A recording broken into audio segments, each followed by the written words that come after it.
Us sports moms have something to say. Yes, we do. We'll have a chance to interview across the board, from athletes to the parents to the coaches to even the trainers. And we're not afraid to share our journey. We're not afraid to tell other moms what we went through in order to raise up a student athlete. So I believe that it's inspirational.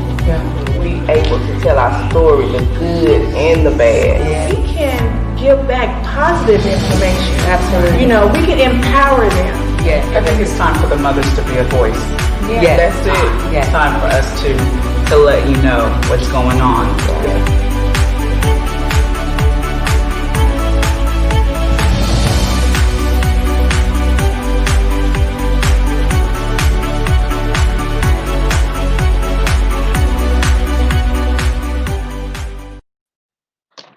What's up, everybody? It's Karen. Welcome to Can We Talk Sports, and I got my other host.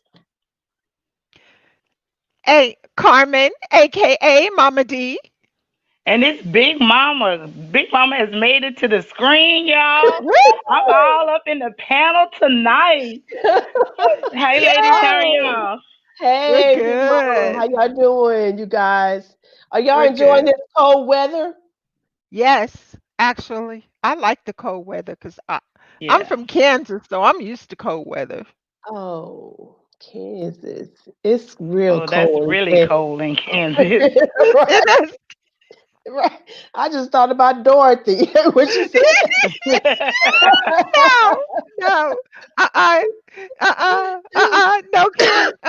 Oh, Oh, so, my. you're not Well, gonna yeah, clown of me course like we're that. loving the cold weather.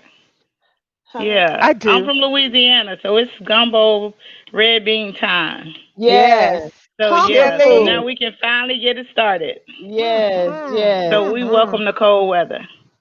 And you know, we yes. Yes. love our cute boots and our scarves and hats. Oh, Yes. yes, yes. Yes. But I Absolutely. hope Yes, we The get to indeed. wear jackets, them, because I'm in. I hope we get to wear them, because, right? Well, where that's we gonna true. go? True. Right? Just walk Got a around the few. We block got a so you few can put some places. cute boots on.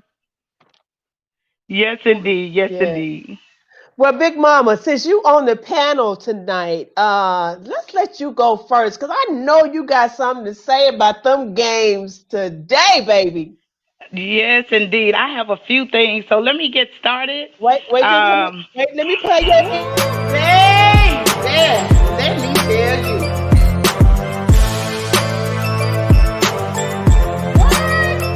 God, no. If I told him once, I done told him twice.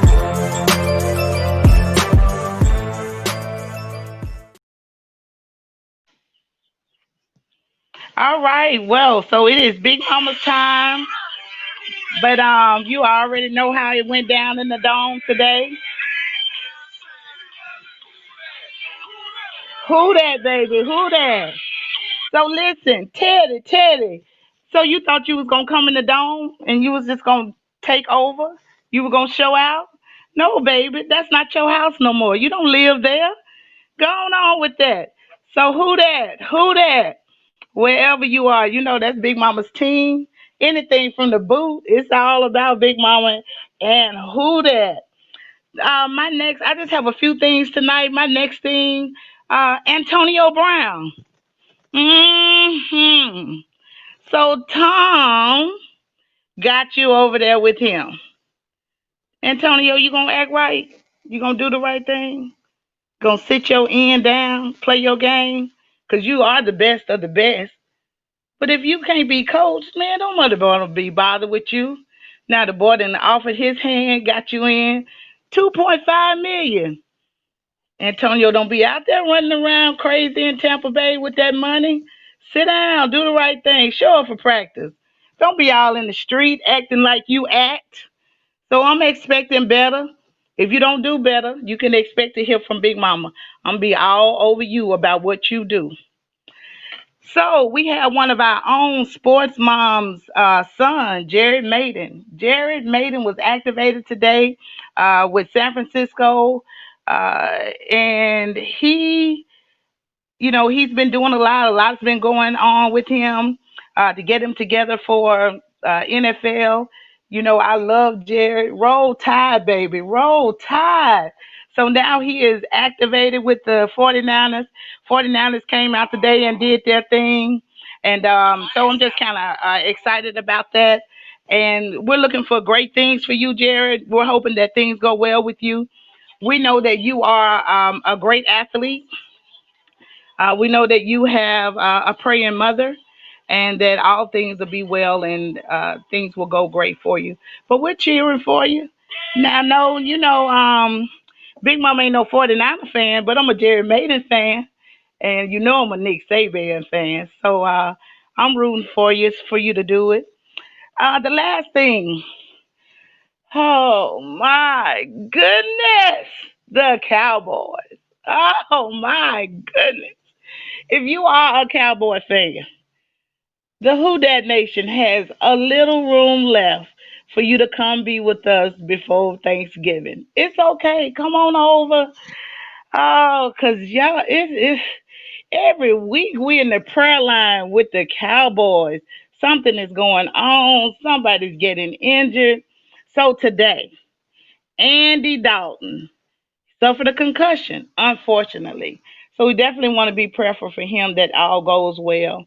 Then, of course, the Cowboys bit the dust once and again, but we'll keep him lifted. But I want to do my last little stint, and this is for Jerry. Jerry, I don't care what anybody says. I know that Jerry and Roger Goodell be listening to Big Mama because they always want to know what I say. Because as soon as I say what I have to say, here they are doing their press conferences according to whatever I have said. But this is for you, Jerry.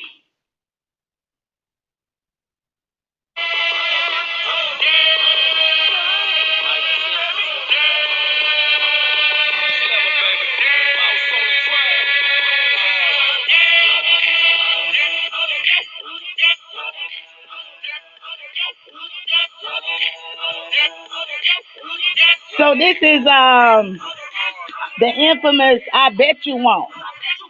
I bet you won't call Colin Kaepernick. I bet you won't. That's who you need. You're going to have to do something. We already know you ain't going to call Michael Vick because we know how you love your dog. But you are showing a little solidarity to Black Lives Matter. So you might call Colin. But Jerry, you in trouble, baby. And you going to have to put a jersey on you and your boy. And y'all got to do something out there. But that's all. That's everything that I have for today, for this evening, for my portion of it. But I just want to say to all of our young athletes, I always have something for them. Talent, will get you in the door. Remember that. But it's your character that's going to keep you in the room. So that's certainly going out to Antonio. You're a bad player. Your talent will get you in the door. But man, you got to have some character. We got to believe in you. We're going to trust that you're going to do the right thing. All right. So that's all that I have. Back to you, ladies. Hey!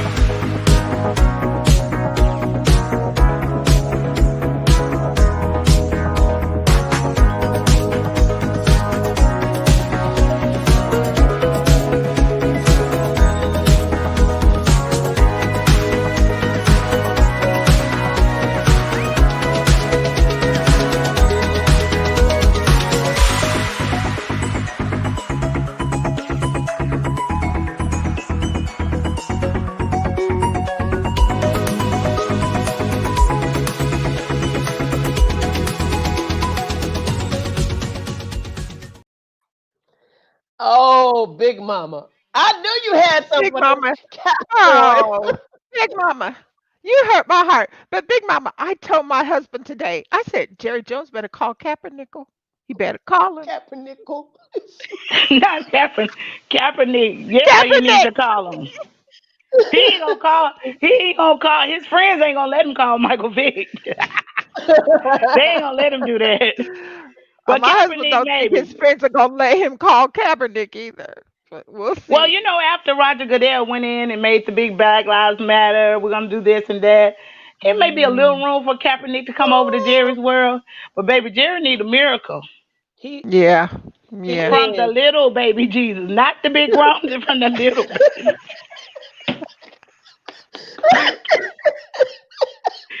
Baby Jerry's in trouble. Yeah, baby. He But them is. Cowboy See, fans, I tell you, uh, Big I Mama. don't know. But Yes, let me tell ma'am. you something. When you don't do people right, it always comes back. So Yes, Jerry, it does. mm, Yes, it does. I So was he mm, want to like, make sure all things are in order. He want to go on and give Dak right, his money. He want right. to make his way right. right. Settle He with gonna need to at least everybody. say 7 Hail Marys or something or Yeah. another. I was like, who is the next quarterback after the one that just played? Who is the I, backup after that? Oh, the depth there is chart. none. There is I Yeah. don't think none. there's anybody after Andy No, Dalton. this the Oh, third. No, no, they brought in the young kid today. What was his? yeah. Oh, they Charlie brought him Oh, James. in after Dalton, but I Yeah. don't think there's anybody after that. They they gonna no. need two people. They gonna need two of them on the roster, along Yeah. along with that one, because you just never know. You got COVID going on too, so Hmm. you just never know. They're gonna have to bring in two people that's able to come in and learn their scheme and be able to play right away. He might So have Well, to that's bring Colin Tony and Mike. Romo out of retirement. Maybe bring Tony Romo Romo, back. no, Romo say he making too much money on the mic. He don't get hit no more. But how long did they say Dalton is going to be out? Like, have they said? I don't know. I haven't heard. Andy Dalton, like it was did y'all see the hit? I Yes, didn't. It was bad. It was Was helmet very. to that? helmet. Yeah. Yeah, it was bad. Oh wow. I saw something about, how they're gonna find that person, but I didn't get just to actually Mm, see the hit. So we just yeah. hope that he's okay. We really do. Mm. So, but anyway, you guys, we have a great show on tonight. How many people have actually sat down to hear the other side? And that is the coach's kids story. So I'm just excited. I'm excited to bring the coach's kids and Miss Darlene Lewis back on the show with her children. And so, you guys, let's get to it. Let's get them on this show.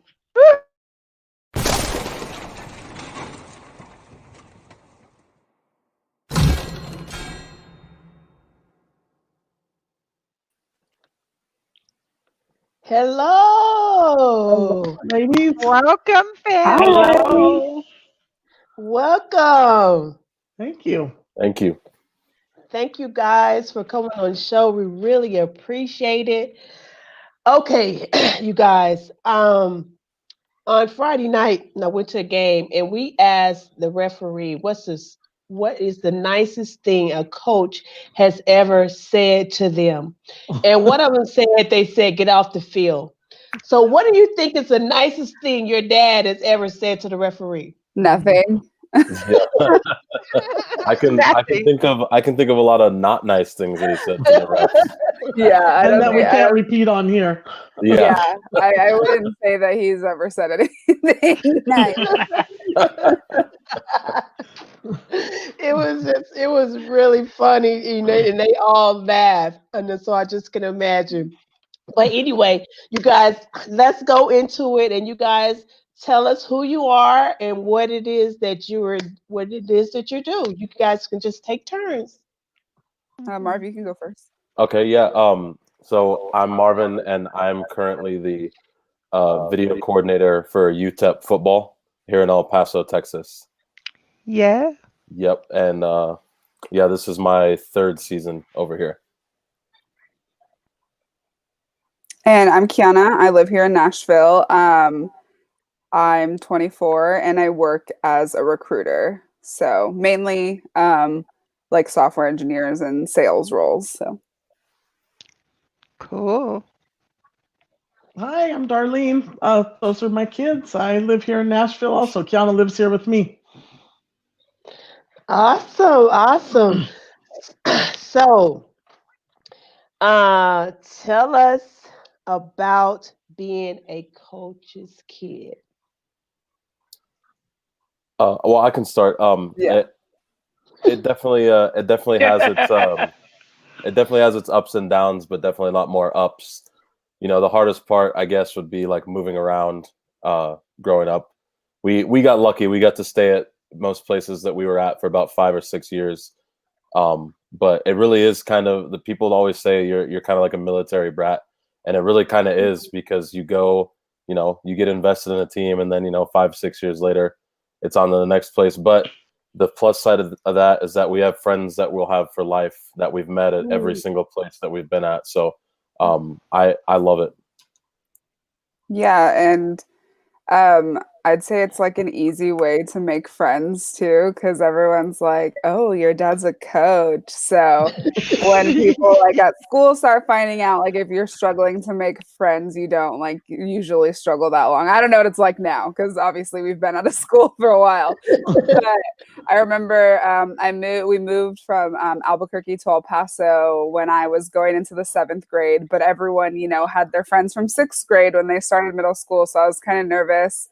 But like once I started like meeting a few people, and then like I was like, yeah, well, I moved here because my dad, like, he's one of the coaches at UTEP. Everyone's like, your dad's a coach, so that I made friends pretty easily after that. So I mean, that's, I guess, the plus side. Even if moving a lot, like, it's always hard to leave your friends, but yeah, it has its perks, I guess. Okay, Sonia, your turn. You Are got you me going. Yes. So with your dad being the coach, have you ever had a friend to try to get them a scholarship, or, hey, what can your dad do for me? I'm trying to get in this school, or I need him to do a reference for me. Not even knowing who your friend is or what they're capable of, but just have they ever tried to get you to do something like that for them? Yeah, we've definitely had people that have said, "Hey, can you put in a good word for me?" or "How can I get a scholarship here?" And I don't think any of them have worked out, but no, we definitely have had friends do that, and we always just, or I always just kind of say like, "Oh, like, we'll see what we can do," but like I said, none of them really worked out. So Right. Yeah, Okay. and my dad, he was always so nice to like, if someone did have like a highlight tape that they put together, he would watch it and be like, "Oh, well, you'd probably be better off at like a smaller school or whatever."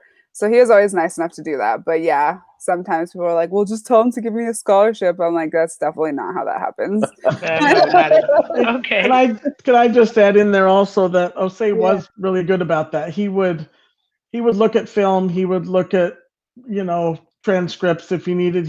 If I had a friend I knew from high school, hey, my son's doing this, can Osei look at it? Yeah, he would always do it. He would pass it on to the recruiting people, but he would also give sound advice. Like Kiana said, if he didn't think he was a D1 player, he'd say, hey, I don't think this isn't where you need to be. You need to be at the Yeah. D2 level, or, he would be very honest with him.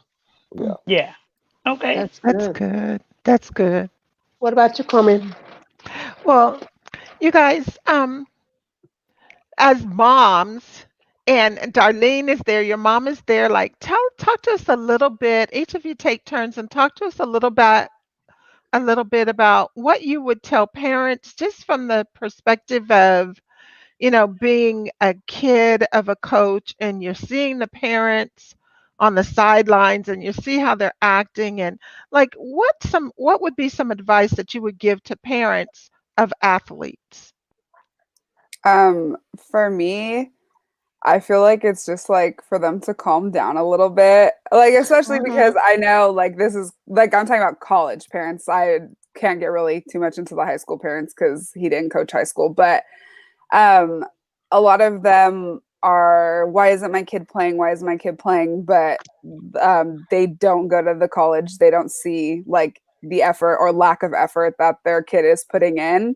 So maybe have a conversation with your kid and make sure they're being totally truthful about the way they're performing at school, whether it be at practice or in the classroom, before you are trying to solve your adult child's problems when it comes Yeah. to playing time. So that would just be my advice.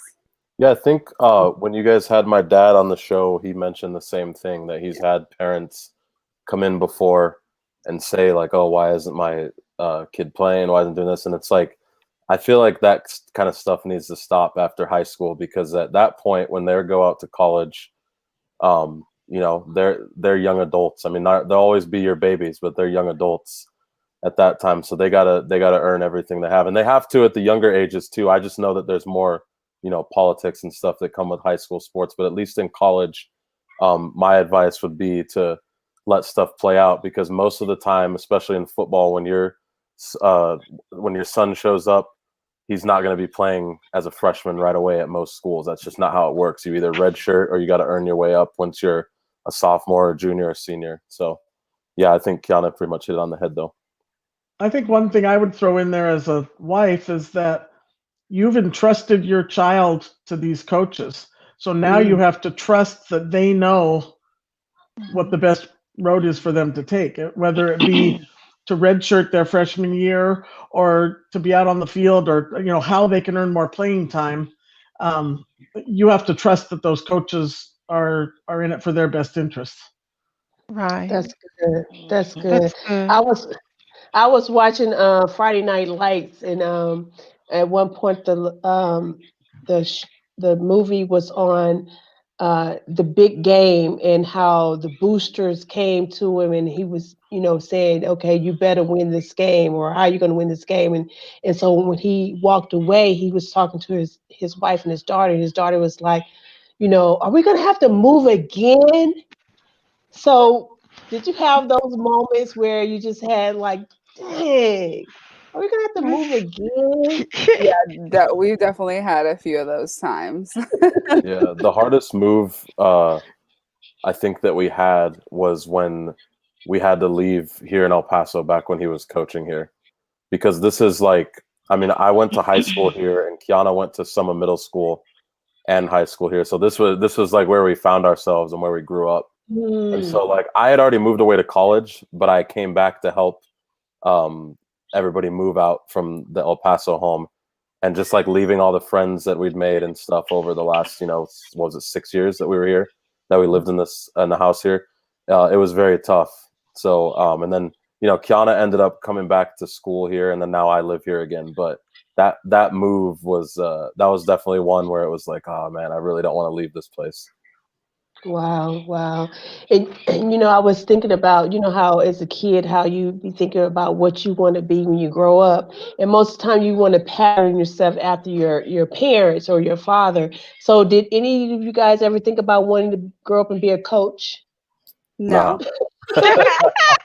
No, the only reason I say that is because like that's why I'm in video and not in coaching, because I can still be involved with the team but not have to worry about the coaching. I think that I think my dad had a lot more patience than I do, and so I don't know that I would have the patience to be a coach. And I don't know. I've always liked working in video production too, so that was like a passion of mine.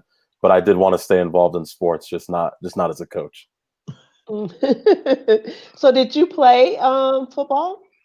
I did until I was in 8th grade, and I had a neck injury where I bruised my spine. So I have stenosis in my spine, so I could have played, but I was at higher risk of a spinal injury, so I just played basketball through high school. Oh, that's good. That's good. So you guys, I want to show you this clip, and I want you to tell us what is it that, there are coaches out there that are all about sports, but then there are some that's more than sports. They really care about the player. So I'm going to show you this clip, and I want you guys to come and tell me, what was your father's message to the kids that that were allowed to come to cross his path? It's real simple. You got 2 more quarters and that's it. Now, most of you have been playing this game for 10 years. And you got 2 more quarters, and after that, most of you will never play this game again as long as you live. Now, you all have known me for a while, and for a long time now, you've been hearing me talk about being perfect. Well, I want you to understand something. To me, being perfect is not about that scoreboard out there. It's not about winning. It's about you and your relationship to yourself and your family and your friends. Being perfect is about being able to look your friends in the eye and know that you didn't let them down because you told them the truth. And that truth is that you did everything that you could. There wasn't one more thing that you could have done. Can you live in that moment as best you can with clear eyes and love in your heart? With joy in your heart. If you can do that, gentlemen, then you're perfect. I want you to take a moment and I want you to look each other in the eyes.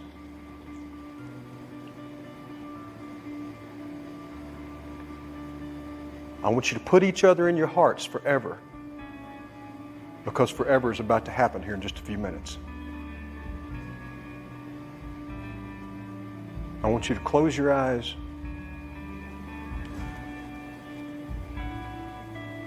and I want you to think about Boobie Miles,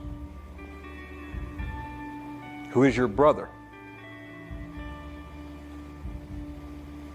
And he would die to be out there on that field with you tonight. And I want you to put that in your hearts. Boys, my heart is full. My heart's full. Ivory. Our Father, who art in heaven, hallowed be thy name. Thy kingdom come, thy will be done, on earth as it is in heaven. Give us this day our daily bread, and forgive us our trespasses, and we forgive those who trespass against us. And lead us not into temptation, but deliver us from evil. For thine is the kingdom, the power, the glory, and forever. Amen.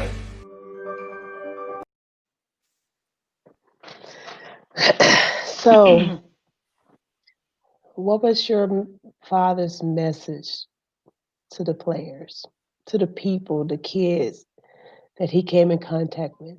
I think that a lot of people who, since he's passed and even before that, said that he doesn't just develop people to be, or men to be these good athletes, these better players, but he also develops them to be better men. So I feel like that was something that he did for a lot of people. Yeah, my dad, this goes back to like even when I was growing up, he always said two things to me. He said self-respect and self-discipline. And then when it went up to leaving everything on the field for his players, and as long as you did those three things, no matter what the final score was or what happened in life, like if you can look yourself in the mirror and say that you had self-respect, self-discipline, and you gave 100% effort, then that's something that you can be proud of, and people are going to notice that. And that's not just for football, that's in life in general. And I think that was like his big message that I know it stuck with me, and I know it stuck with a bunch of people that he coached as well. What about you, darling? Osia was all about giving as far as to his athletes. I can't remember if I told you the last time I was on that almost as hard as the physical part of his illness was the mental aspect of not being allowed to be on the field anymore. His whole heart and soul was out on that field. I mean, he loved and adored us, and we all know that, but that was such a big part of who he was. And we've heard from so many former athletes, younger coaches that he's mentored along the way. He gave a lot. He gave a lot to develop other people, but he also gave a lot to the sport of football and developing young men. And that was what his goal was, to leave a positive impact. And he always said he was tough on them, but he would never be demeaning. He would be demanding, but not demeaning. That's what it was. And and I think most of the kids would believe that. I mean, would agree with that. He was hard on them, definitely hard on them, but he gave a lot. And when you're talking about giving heart, like I said, his whole heart and soul was out on that field, and everybody that came in contact with him could tell that. So that's a great legacy to leave behind. Yes, it is. Big Mama? So when I was asked, well, with Darlene, I'm sure there's a level of toughness there as being a mother. But for the kids, how was it? How did you learn to handle everybody's with coach while the team is winning, but then when things go south, the newspaper is writing, the sportscasters are talking, everything coming around the school is the talks, and everybody attacks the coach. That's the first thing. That's the first place that they go, attacking the coach or whatever. So how did you, or if you ever did, learn to handle the naysayers? For me personally, the toughest, like we've been very lucky because the schools that we've been to over the years, like we've gone to a lot of bowl games, we've had winning seasons, but the one school that we were only at UTEP for 2 years, and he was a defensive coordinator.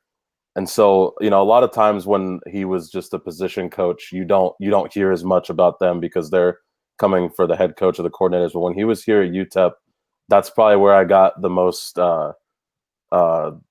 stuff from people at school and stuff. And I don't know, I don't ever really let that stuff bother me because like they don't know what goes into, the family and the coaching aspect of everything. They just look at what they see on the field and what the record is or what happened last game, and they state their opinion. So I've really never let that stuff get to me. I just kind of let people say whatever they want, because they don't know what they're talking about.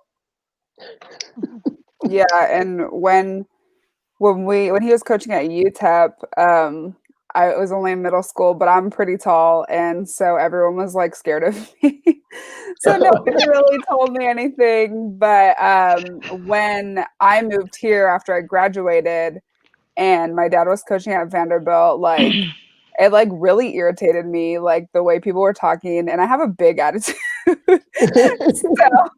I would be at the games and I'd be like whispering to my mom, and I'm like, if this man does not sit down, I'm gonna be quiet, and we're gonna have an issue. And she's like, you cannot cause a scene here. I'm like, nobody knows who I am. I'm gonna march up these stairs right now. I never did. But SEC fans are a different breed, though. SEC is different. These fans, doesn't matter if you're at Vanderbilt or Alabama. Like these fans are crazy down in the South for their football. So you kind of expect it, but it is like you look at Twitter and you look at all the online articles and you hear the people in the stands. Like it does get to you sometimes when you're a coach's family. But I always kind of, like I said, I kind of just go back to these people don't really know what they're talking about because they don't know how hard it is to win one football game, let alone get to a bowl game and all this other stuff. So they don't know. I've always told the kids that it seems like the people who know the least are the ones who are speaking the loudest in the stands. Yes. Right. They can always do better than the coaches. They know more. They know who should be playing. They know what plays we should be running. It's like you weren't in that office for 18 hours all week. That doesn't, you don't. You might think you know more, but you probably don't. So. Yeah, that's good. And I was just wondering, how. Oh, go ahead, Carmen. I was just going to ask Kiana. You said you were tall. Like, how tall are you, and what sports did you play? I'm like 5'11", and I, started off as a kid in like cheer and dance, and I progressed into basketball and track. Very good. Excuse me. So, you guys, tell us some of the fondest memories that you have as being a coach's kid. A bowl game's a free vacation. So those are always fun. Yeah, it's tough to free vacation. Yeah. It was. It's tough to, I'm sure for you guys, like I'm jealous because they went to the Hawaii Bowl a few years back, the last year at San Diego State, and I didn't get to go to that. So I'm sure that's probably one of your guys' fondest memories. But it's really hard to pick one just because we've been doing this for our whole lives. So, 26 years for me, and it's really hard to pick, but I would agree it is very fun to go to a bowl game because you get to go over there for a week and it's free and they have all these events for you, all these good meals depending on where you're at. So like even if it's not a city where you think that it would be fun, the bowl games usually make it fun because it's just a really fun week and fun thing to be a part of.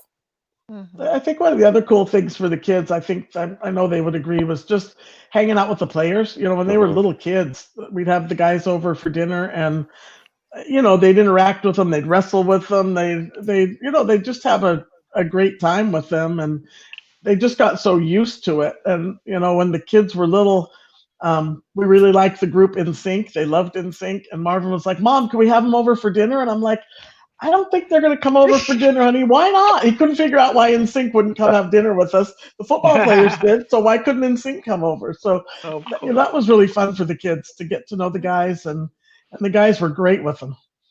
So it was fun. Yeah. So I have a quick Marvin, question. Oh, go ahead. Go ahead, Big Mama.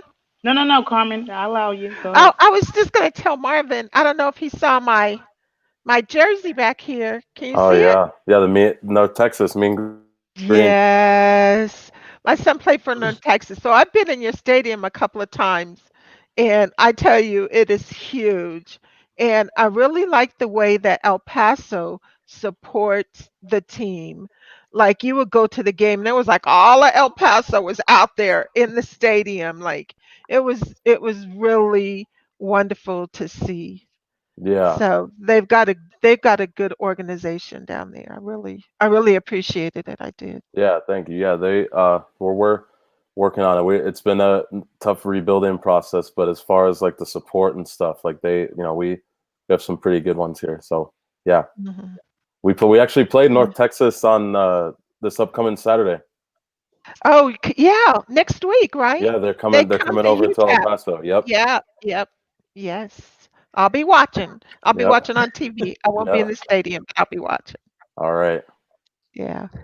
So, Darlene, do you still go to games? Not this year. We haven't gone to, with all the COVID stuff, we haven't gone. We watch on TV. We watch, I definitely watch Vanderbilt. They haven't played, they had a bye this week, and then last week were canceled because of COVID. But we definitely watch UTEP every week. And, there's certain teams I follow, that places we've been. San Diego State, they're always fun to watch. I love the 3-3-5 defense. It's a reacting, attacking kind of defense. It's really fun to watch. And so I watched them the other night. And yes, Marvin, I did stay up for the whole game. Marvin used to. San Diego State always comes on late here. They come on like at 9:30 at night. So you're up till midnight, 1 o'clock, and there'd be nights when we'd go to a Vanderbilt game, do all the tailgate stuff. So we'd be there early. We'd tailgate for 3 hours, go to the game. Sometimes it's so hot and you're just exhausted. Marvin would be like, "Mom, you got to stay up." Mommy, I'd be like, "Oh my God, I can't stay up, Mom." But anyway, so we joke about that. But yeah, I usually follow all the teams, where we've been before. And now it's just gotten to where we know people. If we know coaches on, so I'll take a bigger interest in that and just see who's playing and how they're doing. But yeah, Saturdays are pretty much filled up with me watching college football still. The kids know that from a young age because if they got up earlier than me and were watching TV, I'm like, "You got to go in my room. The football's on out here. It's college football Saturday. You guys are got to go in the room." So. Now you were naming 3-4 defense, so 3-5. 3-3-5. So did Coach Lewis teach you that? How did you know that? Coach Lewis is one of the first people. Joe Lee Dunn, I believe, is the inventor of the 3-3-5 defense. And when we were at Oregon State, he came and taught the staff there. And then so Osia had developed it over the years, working with some of the coaches, Rocky Long and some of the guys he's worked with, Brady Hoke, who's now the head coach at San Diego State. So, he was very well versed in it. Now, I can't tell you all the ins and outs. It's just a fun defense to watch. There's a lot of blitzing. It's like I said, it's kind of a reacting and attacking kind of defense, and it's very fun to watch. Marvin could tell you the more technical parts of it, but it's a fun defense to watch. Very fun. So is that the kind of stuff he would come home and talk about?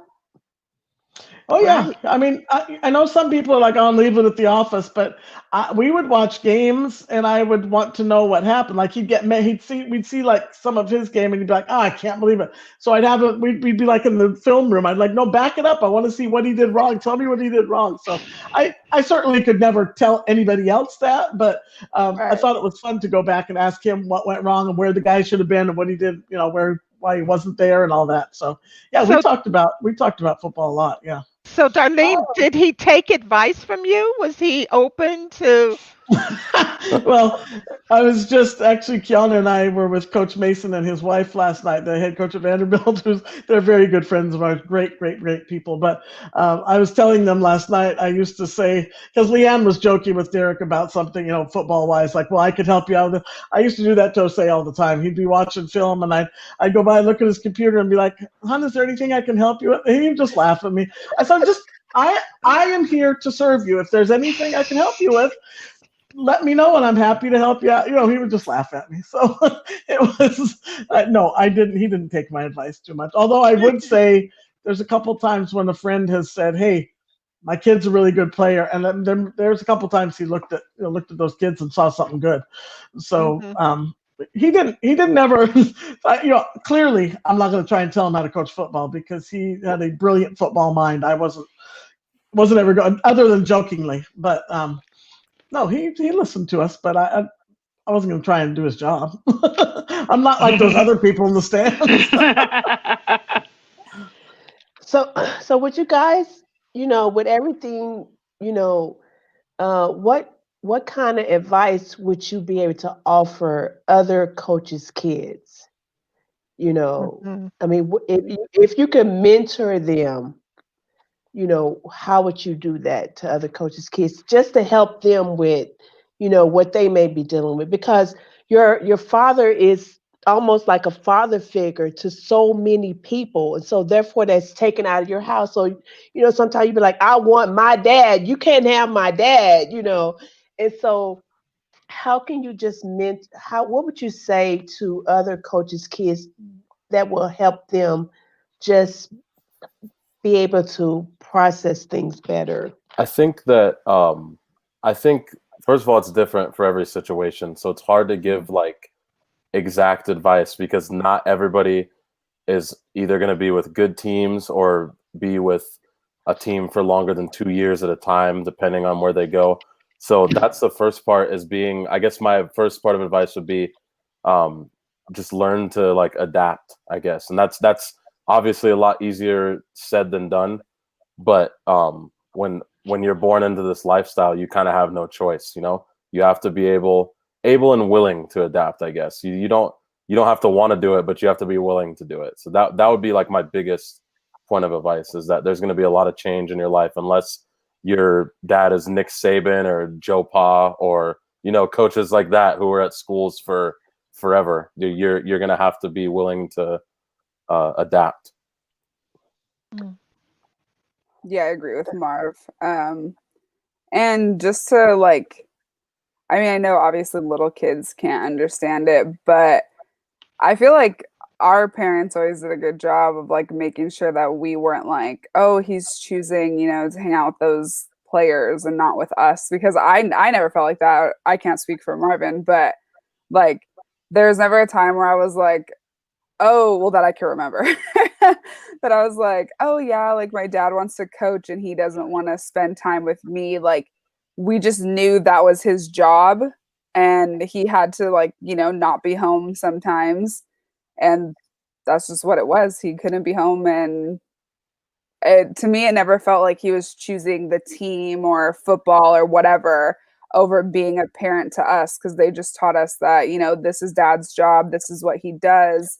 And because of it, we get to go to all these football games. We get to do these fun things. And so I feel like we had a good balance of he does all this work and we get to do all the fun stuff with him and like we get to visit the office and stuff like that. So I guess that's more advice for like the parents, like just try to like make your kids more involved because if you are moving all the time, it's not super easy to just make brand new friends every single year or every 2 years. But if you keep your kids involved with like the football team and like try to make them more understanding, then like they can be more adaptable to the situation. I would also say like lean on each other, like be open with each other. Don't like hold stuff back. Like if you're upset, if you're happy, whatever it is, like talk about it, because if you bottle all that stuff up and then you move to a new place, you're gonna hate it. You're not gonna.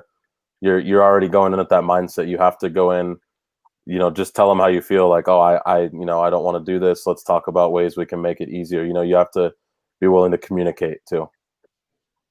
So Kiana and Marv, in what ways, just thinking back, did you see your mom kind of step up and fill in the gap? Like, do you have instances, like, can you think of times when it was like, okay, dad was really busy, but mom, she was there. Like, do Like you have those literally moments? everything. I was about to say Yeah. like everything. Taking us Yeah. to our games. Like sometimes like we had games like at the exact same time. So she'd call our coaches and be like, hey, if I drop Kiana off like 30 minutes early for the game, can you be there? Because I got to take Marvin to his game at the other complete opposite end of town. And so she always made sure, like we still got to our games or to our track meets or whatever it was. She always made sure like we had snacks if we were going to have a long day. Like she literally did everything and like I could never. So like let's give it up for my mom because Yay! she literally Yay for like did mom. every single thing you could ever think about. Like filling up these giant coolers like the size of my room for track meets. She also, when we were in high school, did the booster club for both of our basketball teams for boys and girls basketball. And like she would cook these big meals every Tuesday and Friday when we had games. And that's just like added time you get to spend together. Plus, sometimes we would even call her and be like, hey, mom, you want to like go pick up like it's 50-cent corn dogs at Sonic. You want to go pick them up and have lunch together? 100 corn dogs. And go over to the school and we would have corn dogs for lunch. So I mean, like she really just went above and beyond to make sure like we never had like a gap, I guess, in like the parenting. And my dad, he was always calling if he wasn't around, and so I never felt like there was a gap, Yeah, I feel like the coolest thing too is that, especially here in El Paso, like all of our friends like love my mom too, because she was so involved with everything that went on, like with school and with sports, and like our house was like the hangout house.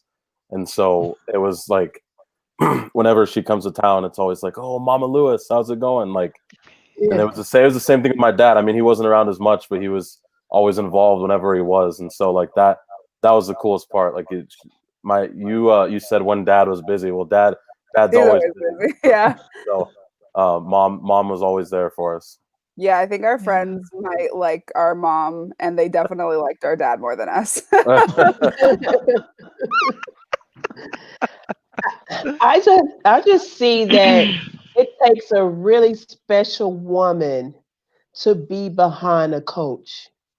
Yes. And I see that in you, Darlene. I do. Oh, I appreciate that. We do too. It's well, you kind of know what you're signing up for. I mean, some people don't. I think I said this last time I was on here too, that, say would talk to somebody who said, oh, coach, I want to get into coaching. And I'd be on the background saying, does he have a girlfriend? Does he have a wife? Let me talk to them before you do, because you do. You can't be, I don't know if needy is the right word. You have to be kind of independent. You have to be able to handle stuff. And we chose to live apart when he went to San Diego State. So the kids didn't have to change high schools. That was just what we chose to do. And it wasn't easy, but I wouldn't trade it, because the kids, you could tell how appreciative they are, and they were able to form those friendships and build those bonds that we want everybody to build. My 40-year class reunion is coming up next summer, and my high school friends are like my best friends in the whole world. They're some of my best friends. We've met friends along the way, but these friends are, we get together. It's like we have never been apart. And not everybody has that. And so we wanted the kids to be able to build those friendships. And I believe that coaches' kids are resilient. They've had to move. They've had to deal with adversity. There's just things that they have to deal with that other kids don't have to deal with. And I'm not saying that, oh, we're coaches' families. It's not like that, but it's like they have to deal with stuff that other kids don't have to. Their dad's gone a lot. They've had to move around. They've had to, make new friends, start on a different team or a different school. And I think it's helped them to adapt well to almost any situation. And we've had a lot of fun. I wouldn't trade our coaching life for anything in the world. We had a great time, and there's bad times. Shoot, those losing seasons, and you're losing games you're supposed to be winning, all that stuff. You're getting fired. That part it's all part of the deal. But I chose to live that life with Osia, and that it was fabulous. And the kids have done great, and we were very blessed. We still are, and I wouldn't have traded it for anything. Yeah. What? I can't remember who it was, but someone told us something funny about coaches' wives. He said there's only two types of wives in this business: good wives and ex-wives, and it's true. But it is funny, but it's true, because if you're not ready, like actually ready for this lifestyle, it's not going to work out. And just like my mom said, she chose this, and this is what she wanted, and you make the best of it when you're in this opportunity, or you don't, and you're one of the ex-wives. But I just thought that was funny. I don't know who told us that, but I remember someone saying that. I thought that was really funny. Yes. What you got, Big Mama? Well, I certainly agree. Either you are a good wife or you are an ex-wife. I definitely agree with that. He does get tough. The weekends get long. The track meets look like they never end. It's just, you get weary. But the blessing is seeing a smile on his face that you persevere with him to go through whatever is going on, and you definitely have to be to have a strong sense of knowing who you are and having a life outside of his coaching experiences, his team, because if not, you'll find yourself lost, because there are 16-hour days. There is a whole weekend in Austin. It just never ends. And and I'll say from experience, maybe once or twice, probably more like once, maybe twice, I've had a temper tantrum. Like, what the? No, I'm not going. No, I don't want to go. but all in all, it comes together. When the kids are playing sports, my daughter's softball, and I'm like, on Friday night, we got this round robin, and I'm like, ooh, I don't want them to win tonight, because then they go the whole weekend. We're gonna be out here. But it's weary. It is a weary thing. But and with you in his passing, I would give anything to do it all over again, to make a track meet. I would go in Austin and stay in that heat all day long. I would do that. But you do have to have a strong sense to keep the family together, to keep things going, because you don't want your children to miss a beat, and you certainly don't want your children to look at their father any less. So you always want to, keep that close knit family environment. And I love what Marvin says. If there is something, we're going to have a family meeting. We're going to sit down and we're going to talk about it. It may be rough, but we're going to hear it, and then we'll decide how we're going to deal with it, and go from there.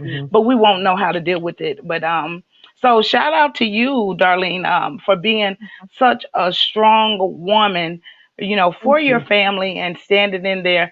And I promise y'all, it was only once or twice, I think. I think it was more, Big Mama. I don't know. Hey, behind the scenes, we all have a temper tantrum once in a while, don't we? I don't want to. Yeah. When we first Oh, moved to yes, but you Illinois, know, Illinois yeah. was our first big move, and I had lived in Oregon Uh-huh. my entire life.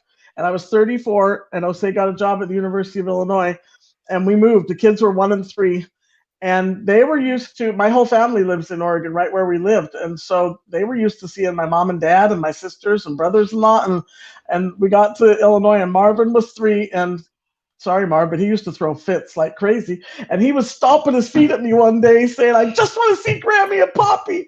And I stomping back saying, so do I, but we just can't.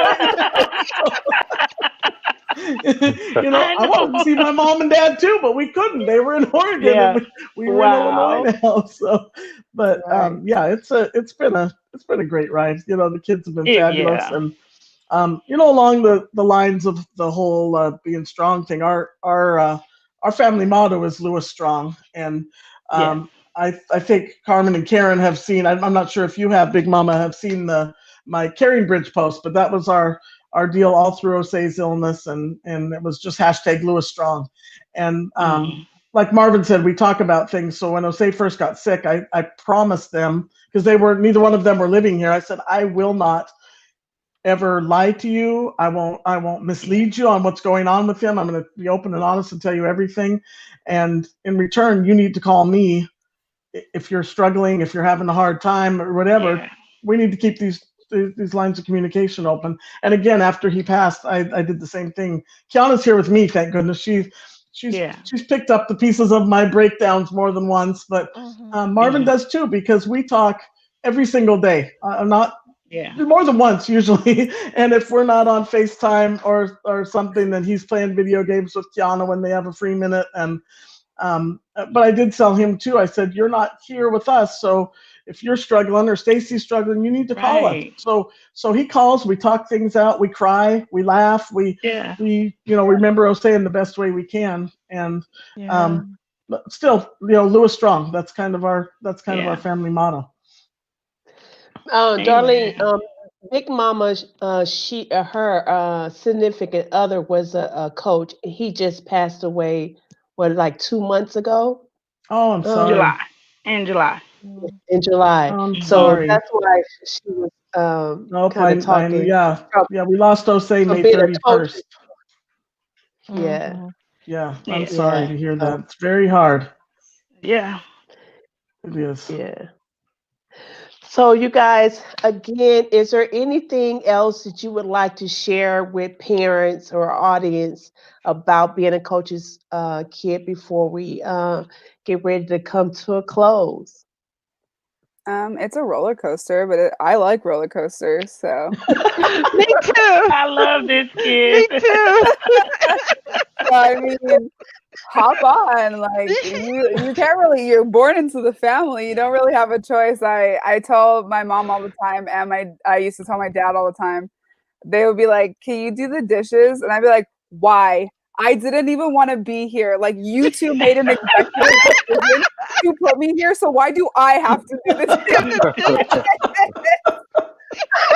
Oh God. But, you're born into the life, so you just gotta, just take the big dive in. And I think, like Marvin said, having open communication with your family, like we always, I have a problem not saying how I feel. No. She comes by that naturally. We definitely all share, and I probably share too much all the time with my family. But just if and parents too, because I do know some parents who don't want to hear their kids out or don't want their kids to know that they're struggling. But I think it's important for coaches' wives, coaches to let their kids know that sometimes it sucks, it sucks to get fired. It sucks to take your kids away from a place they really like to live. And you just don't have a choice. It is what it is. It's the life that you have. So I feel like it's important for the parents to be open with their kids as much as it is for the kids to, bring those feelings to the table as well. That's good. Yeah, I would say also enjoy it. Don't focus on the stuff that's negative, think of all the positives that you get from being a coach's kid, because there is a lot more positive than there is negative about being a coach's kid. Yeah, enjoy the free vacations. Yes. If you can get them. Yeah, if you get them. I would say, don't forget to have fun. It's stressful. There's no doubt about it. Your livelihood, your husband's job relies on 18 to 23-year-olds. You know, they're not always going to, even if you're the best coach in the world, they're not always going to do what they're not going to execute sometimes. It's just, that's the way life is. But don't forget to have fun and have fun with your kids. I think you can kind of see that we like to have a lot of fun together, and we laugh a lot. And you know, we were going through the Phoenix airport one time, and going back to El Paso, and I saw a lady. I can't remember where I was, but she said, "Were you in the Phoenix airport like the day before yesterday?" I was like, "Yeah, like that's kind of weird and random." She said, "And were those your kids you were with?" I said, "Yeah." She goes, "You look like you were having so much fun." It was almost like she was surprised. She's like, "They're teenagers. You guys were all laughing. It looked like you were having a great time." I said, "Well, yeah, we probably were." I mean, I didn't remember, but you know, I guess my point is just remember to have fun. You know, it can be really stressful, but you stick together and work through it. And I think, like I said, I wouldn't trade this life we've had for anything. Wow. That's good. That's so good. Well, you guys, I showed the video. This month is Breast Cancer Awareness Month and domestic violence. And so, if anyone out there, we've been hearing a lot of crazy stories going on. I think here in Texas, a man went and killed his wife, and so it's been a lot of things going on.